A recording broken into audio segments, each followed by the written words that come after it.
Good morning. I see I'm 5 minutes late already. Apologies. And good morning to those on Zoom here.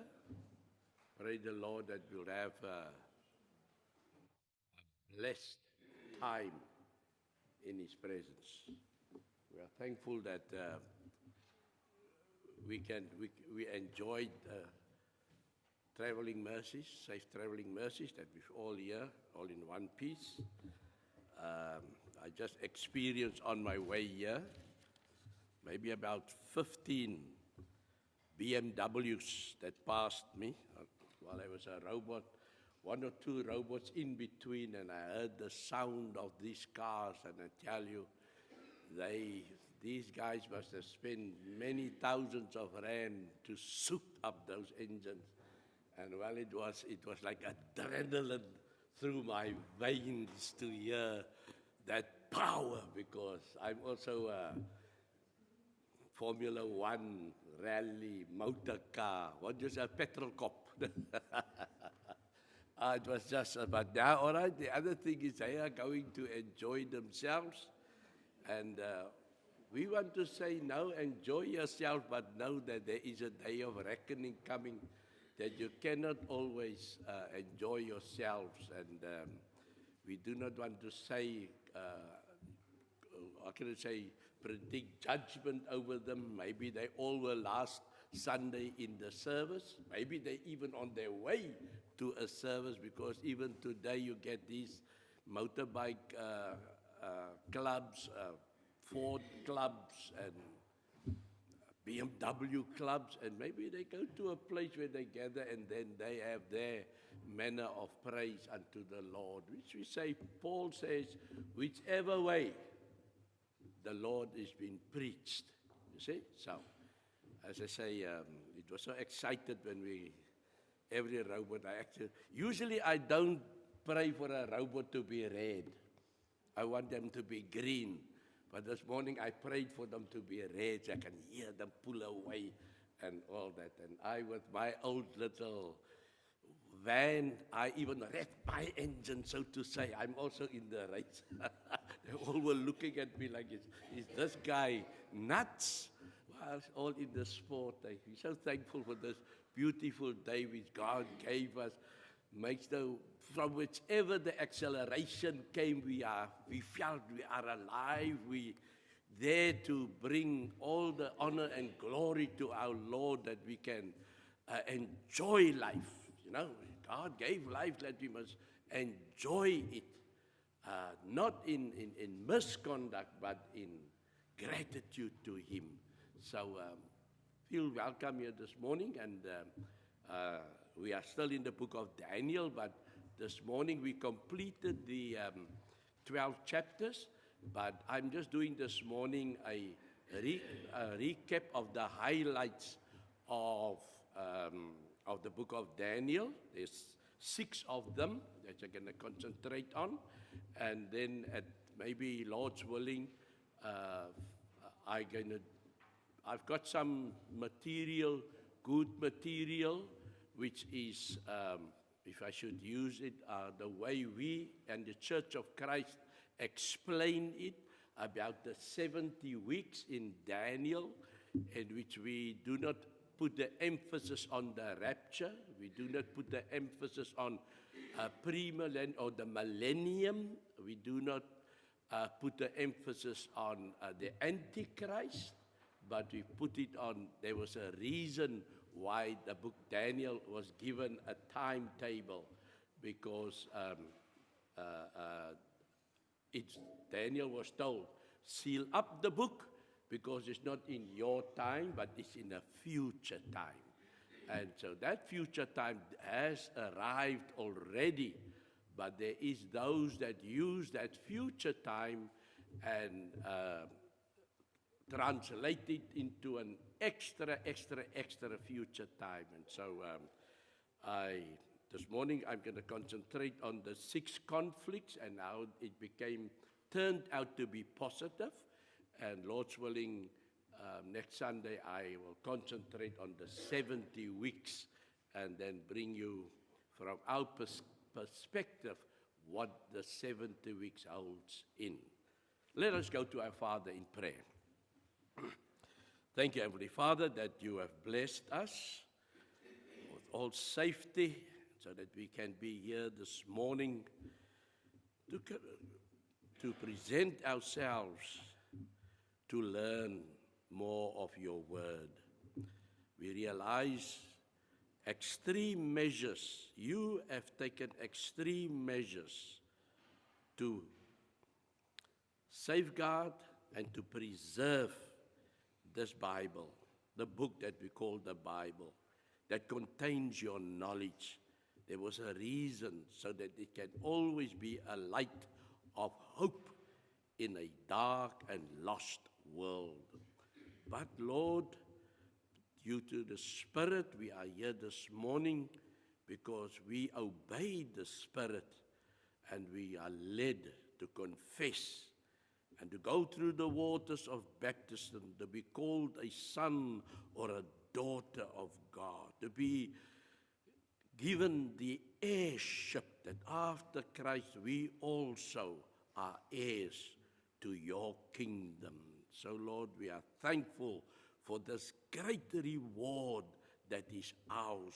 We can claim it this morning if we just open our hearts and our minds and accept you as our lawgiver, and we will strive as long as you give us the breath of life to continue to bless your name and to spread your word. Thank you, Lord, for those that were ill, but they can be here this morning. But we still pray for those that are struggling with ill health. We pray, Lord, in many cases, the time of hope has passed by, but there is still the time to call on the name of the Lord. And I pray that when these dear souls realize that their time on earth is running out, that they will call on the name of the Lord. And Lord, the body returns to the ground, it becomes dust, but the soul needs to return to you, which is the giver. And Lord, I pray that that soul would be a recognized soul. Please, Lord, I pray for those that are continuing and traveling in this day, that you would give them safe traveling mercies to reach their destinations. I pray for those that are in need of employment, that a door will be open in which they can find reward for their services. I pray also, Lord, for families this morning, families that's in the verge of breaking up, families that need help for repairing the family. I pray that in all this, Lord, you can receive the glory, that there would be a return to the manner in which God wants it to be. In all this, Lord, we are thankful for your grace and for your mercy. It's in Jesus' name that I pray. Amen. So we turn our books open to the book of Daniel.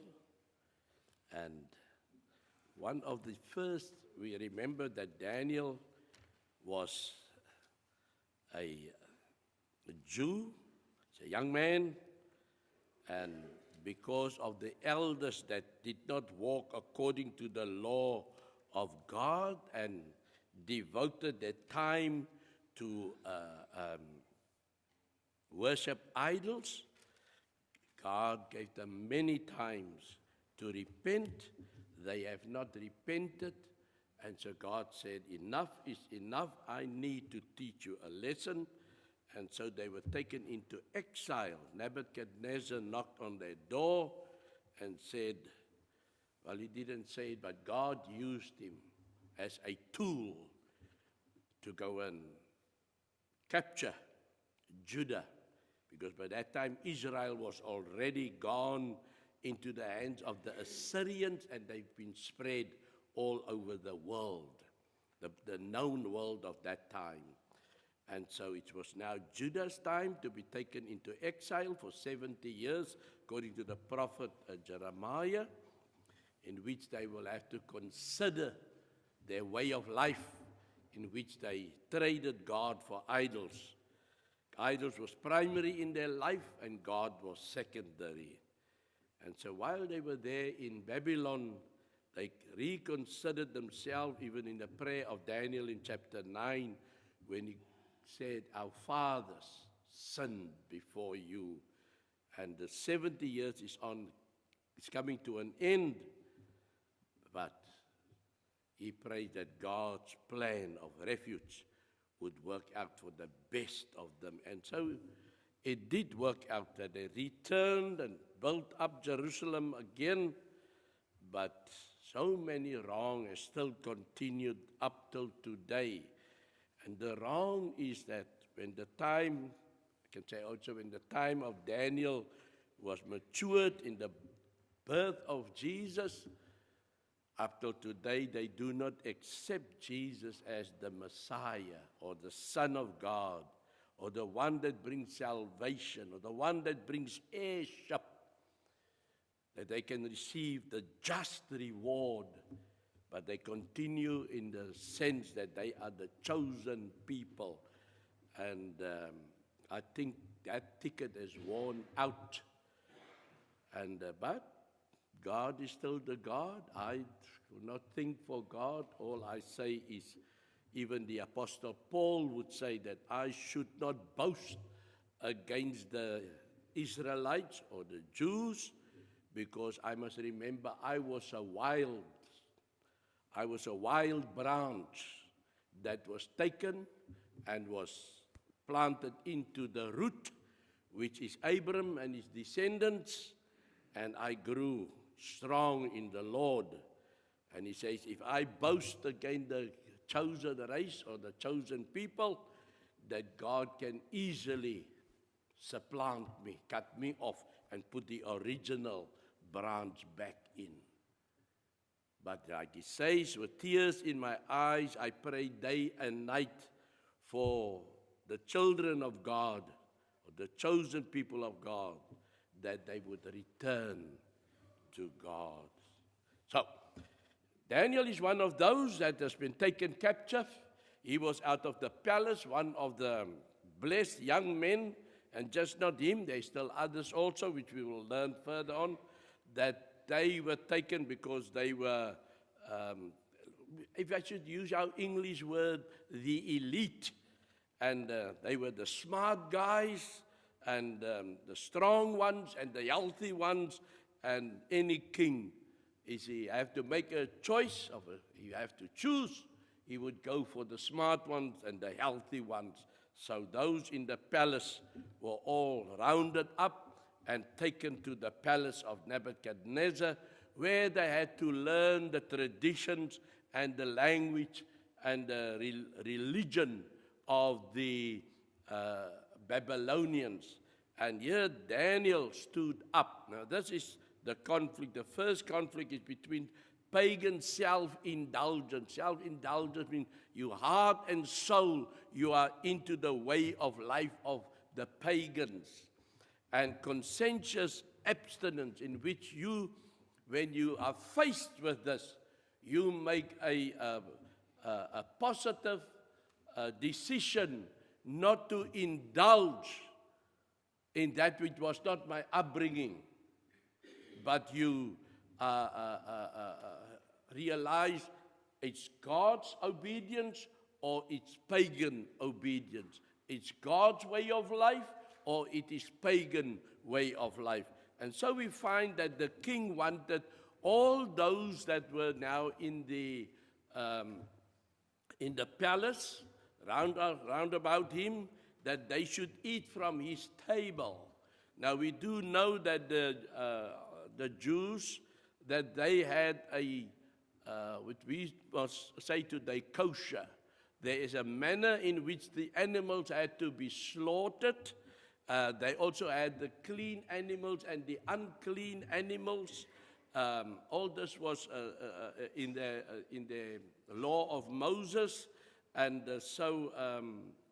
and they had also the worship of obedience to the different feasts that are there. And this is complete opposite to how they grew up.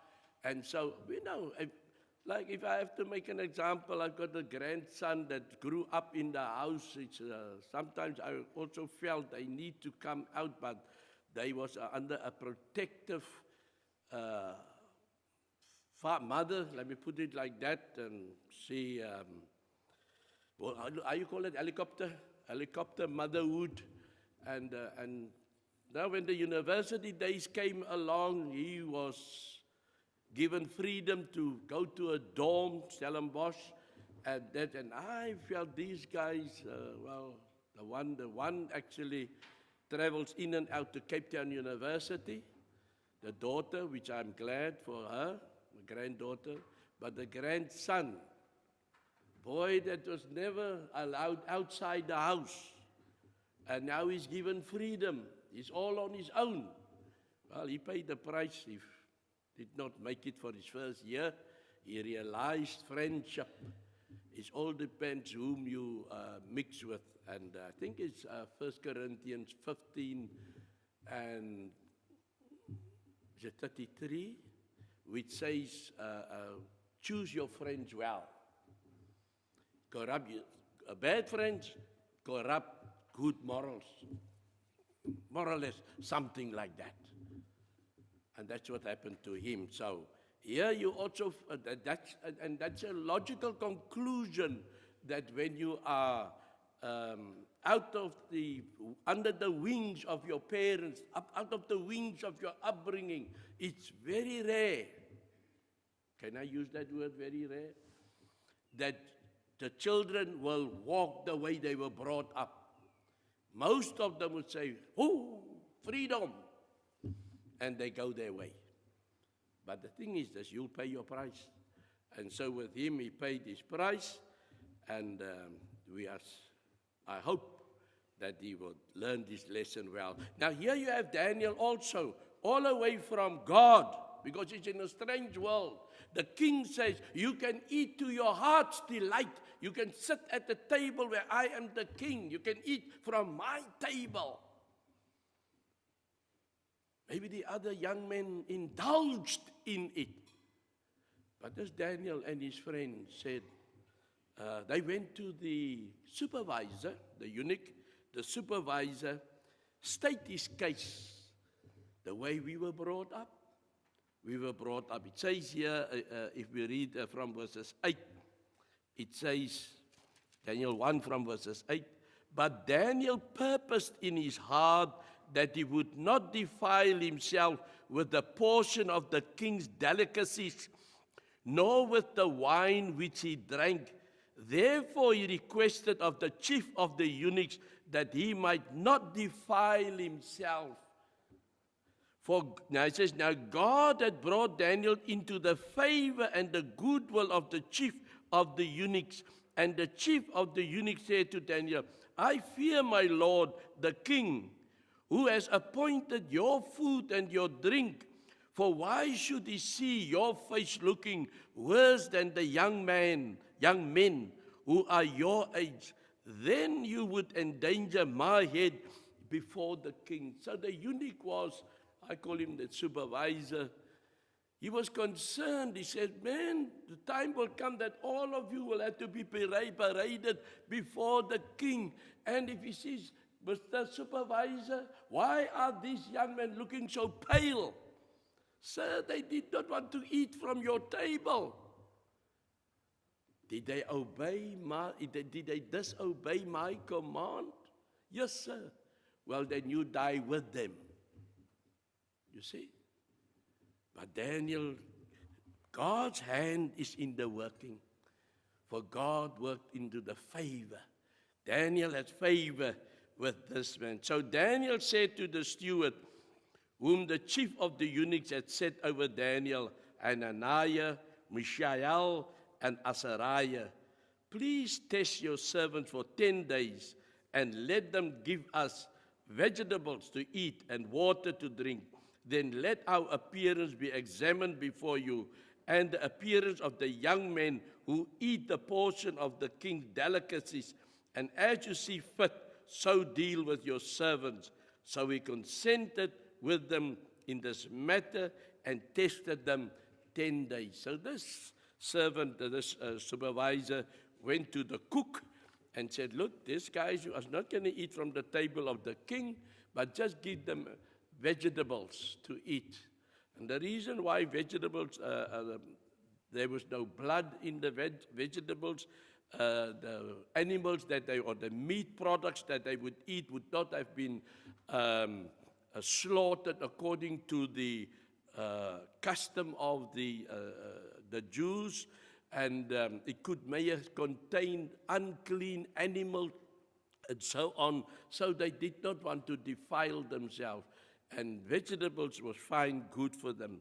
And it says, and at the end of 10 days, verse 15, Daniel 1:15, and at the end of 10 days, their features appeared better and fatter in flesh than all the young men who ate a portion of the king's delicacy. Thus the steward took away their portion of delicacies and the wine that they were to drink, and gave them vegetables. The proof was in the pudding. They saw that Daniel and his friends looked brighter and smarter than the rest of those that ate to their heart's content. I think maybe some of them must have been bloated. And here, Daniel and his friends still had their athletic build, if I use my own imagination. But what we find is abstinence from the delicacies of the king's table. Why? Because I am a child of God. Now we have the world, and I think I spoke to my grandson, I use this example. I say, you've been brought up in a house different to all those, and you went to go your way with your friends. You see where you end up? Why don't keep your eyes fixed on the Lord, and He will intercede for you. So if there's young people here this morning, and you get a chance to move out from your parents' house, do not go and waste your time with friends. Not just the Bible, but even the best of philosophies. All the psychologists, even if you do counseling, we've gone through a period of counseling, read 10 books that we had to read and comment on those 10 books. All of them is of one accord. If you do not apply the rules, you will find misery. Same when we have to indulge to correct people's marriages. You have deviated from the statutes of marriage. Therefore, you have problems today. And so we find that it's a lesson to be learned. And it's hard for them to return because they are so much filled with pride that they cannot see the light of day. So this morning, the first one is conflict between pagan self-indulgence or the world. That just say the world out there. Your child, our young people, has been brought up here in the church, and so they move on in life. Maybe a young girl meets a boyfriend. Maybe a young man meets a girlfriend. Who's going to mislead who? And who's going to stand on their feet? So it's a battle. And if God is not in that battle, you may lose that battle. Daniel stood. God provided a means for him that he could stand. So even in your battle also, God provides. Our second conflict is between the pagan magic and heavenly wisdom in the interpretation of dreams. Now, King Nebuchadnezzar in chapter 2 had a dream, and it is a very confused situation, because I had a dream during the night, and I can relate to the dream. But imagine I must ask you, I had a dream last night. You tell me what I dreamt.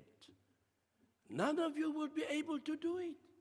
If the logical conclusion, as the wise men of Nebuchadnezzar say, "Oh king, as much as we know you and worship you and love you and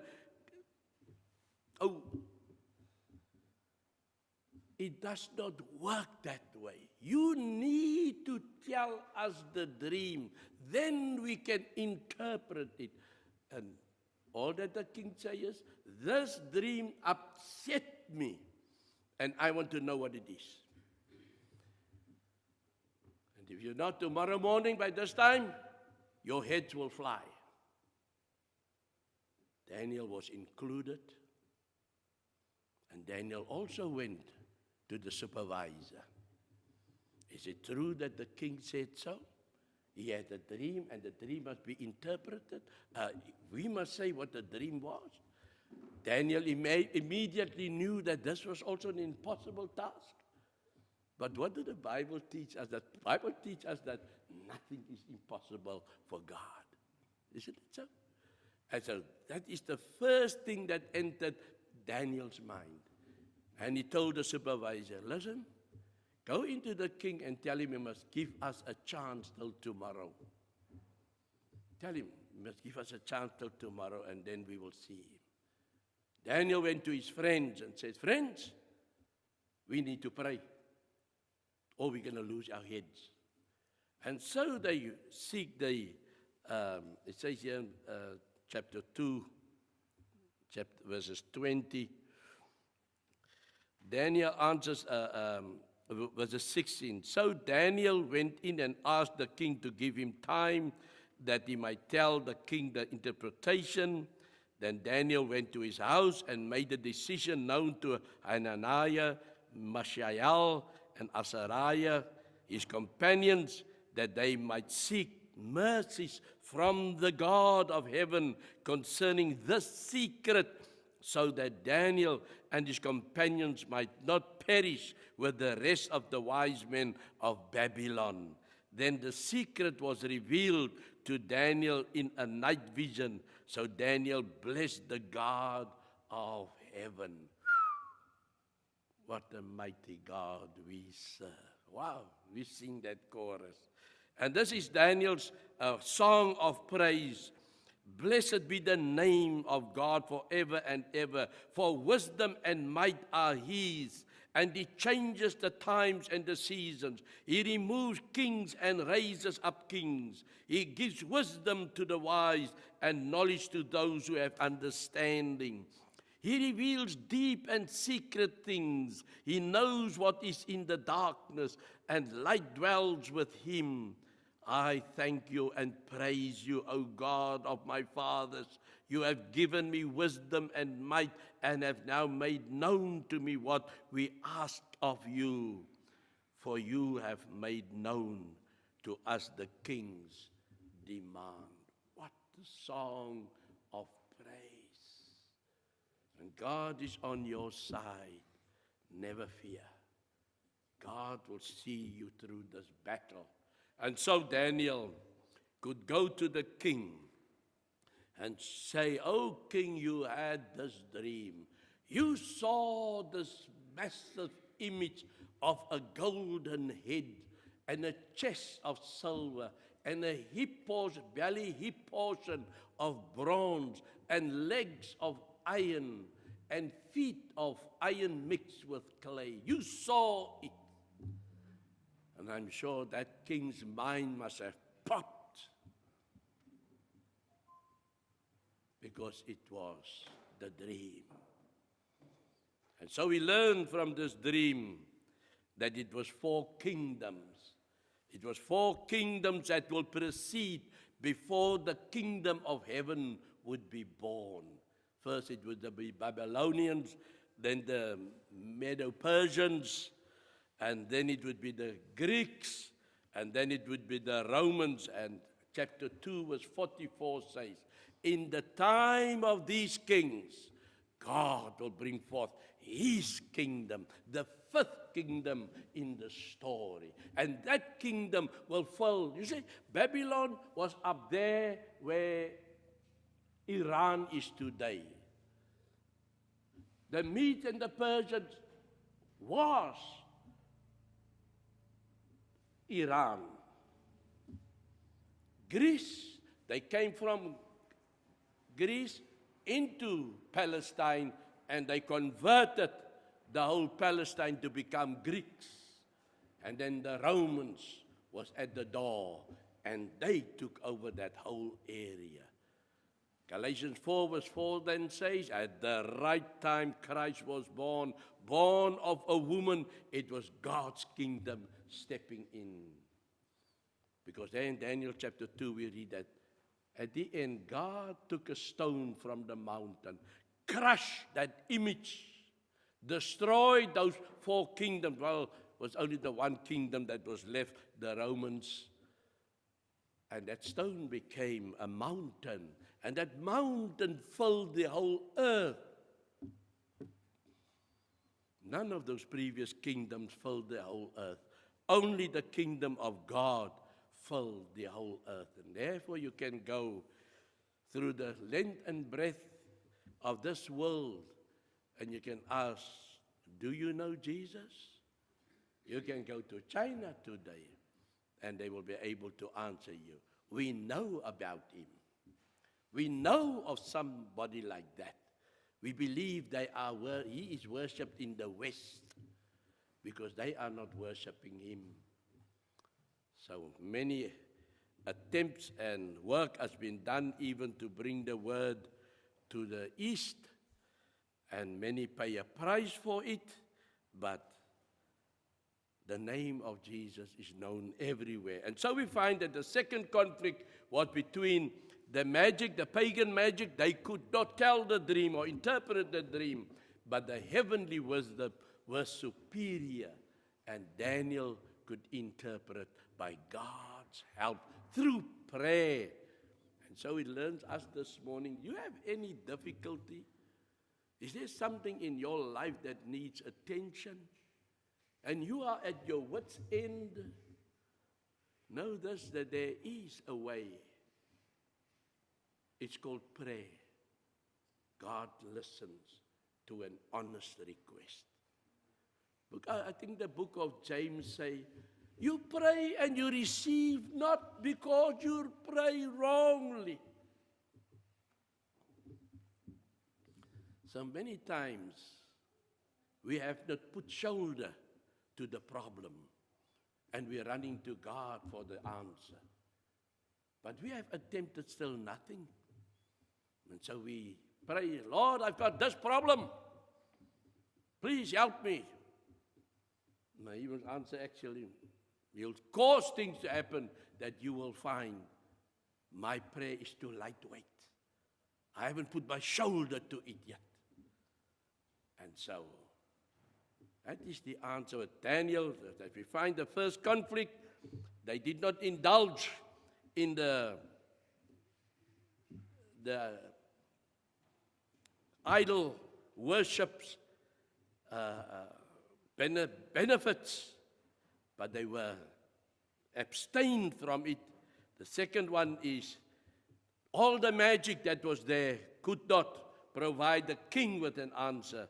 Only Daniel and his friends went to Christ, went to God, and got here. The third conflict is heathen idolatry arrayed against loyalty to God. And here we find that this king erected a massive statue, and all had to bow down to it. When they hear the music play, all of them had to abide by it. But 3 men remained standing. They did not bow to it. Verses 16, chapter 3, and verses 16 to 18 says,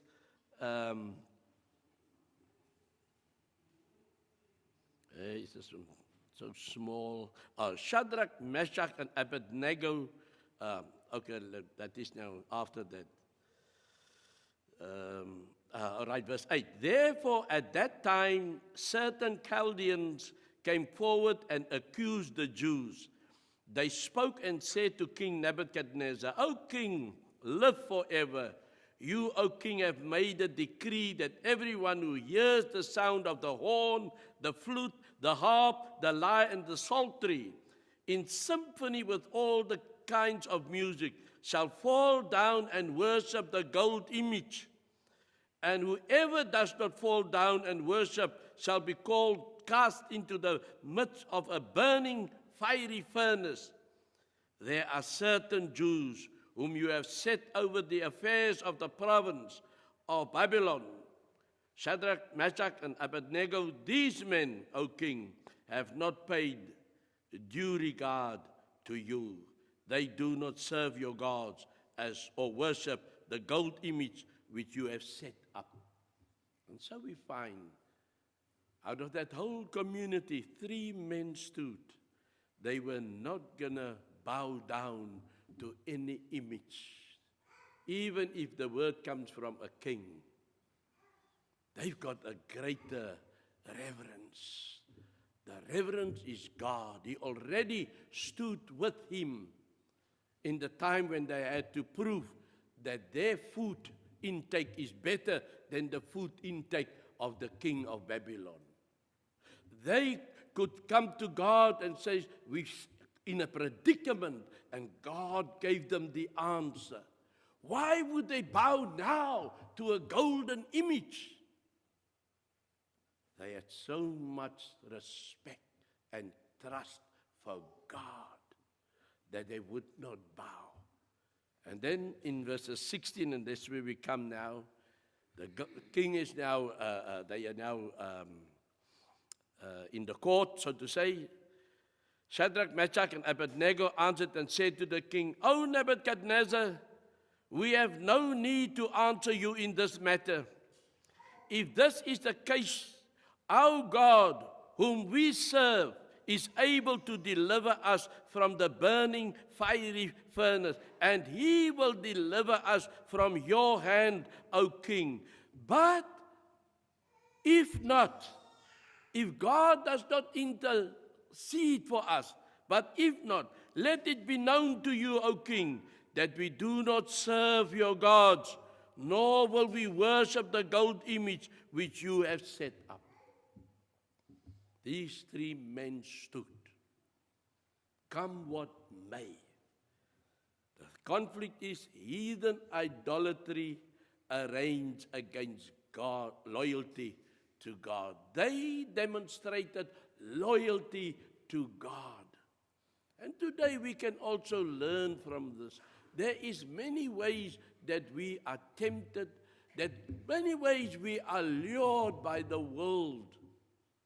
We have a thing that we call we've got the cell phone today, we have got the computers today, and these instruments are loaded. And this can also make or break us. If you are not steadfast in the Lord, you can lose your way amongst all this knowledge. Everything that are there portrayed for you. It's so easy. As I say, I have got a thick book like this, a Young's Analytical Concordance. And it's been a tool for me. You just think of a verse. You do not know where the verse is, but if you can just recall 2 or 3 words, then you can go into this massive concordance and you can search through it and you'll find your verse. But it takes time sometimes, because if you take the word love, it's about 5 pages. That you can, and let you know, must be maybe in Genesis, maybe it's in the Revelations, maybe it's in Timothy. You got a clue at least. That helps. But if you don't know where it is, you'll have to go through the whole 5 pages. And you'll be lucky you'll find it. But today you take the phone and you just, I think this is more or less how the verse goes. They give you 3, 4 examples, more or less. AI, artificial intelligence. Zip, zip. There it gives you, then you say, yes, it's this one here. Quick, in a matter of seconds. That's the tool. But it can also be used for other indulgences. And this is the problem. I'm coming back to my grandson again. This university is closed. I had to pack up everything. I've got a small little bucket. The whole bucket's boot was full. They had to empty their room because the university lets out the rooms to people that comes and maybe sports things that's happening, and then they hire out the dorms, and all that they got to leave is the bed and the fridge. All the pottery and clothing and whatever, everything is had to be brought home. But there's one thing that I notice of him. He cannot be idle for 1 minute. Yeah. Since he got into the van until you're... Not one, he cannot. And then I had to tell him, I'm talking. Yes, I'm listening to you. But they cannot, and even when you go to Spurs, or what, let's out eat, places that entertain you with food. Mommy and daddy and children, what's the use of coming together? It's just to come and eat. But they're all on the phone. And I make it a rule that when we sit at the table, the phone is there, but it's just there for an emergency. Somebody may want me or so, needs me. Don't use the phone. At least we sit there and people must look. Huh? We see a phone on the table. Maybe there's 2 phones, maybe me and the wife. But not one of them is sitting with the phone. Maybe that will give an indication, 2 people talking one to one another. But the rest of that, if there's 80 tables, it's 80 people off. Times 4, what is this? 320 people, all on their phones. That's indulgences. And here it is, they bow down. They bow down to that little instrument. They're not prepared to say, even if everybody takes me for a fool, I will not bow down to it. I will control it. I will use it for what it is meant. It's a communication apparatus, and if not, well, it's got lots of knowledge in it, and I will use it when the need arises. Otherwise, we are falling, failing, and being swallowed up. Can we be a Shadrach, Meshach, and Abednego and say, even if it does not work out, I remember my father-in-law had years ago worked in an insurance company, all for a Jewish man. This guy was president of the South African Cricket Organization, still before Ali Bacher became the one that time. And so the 2 of them always had an argument because he always told him about Jesus. And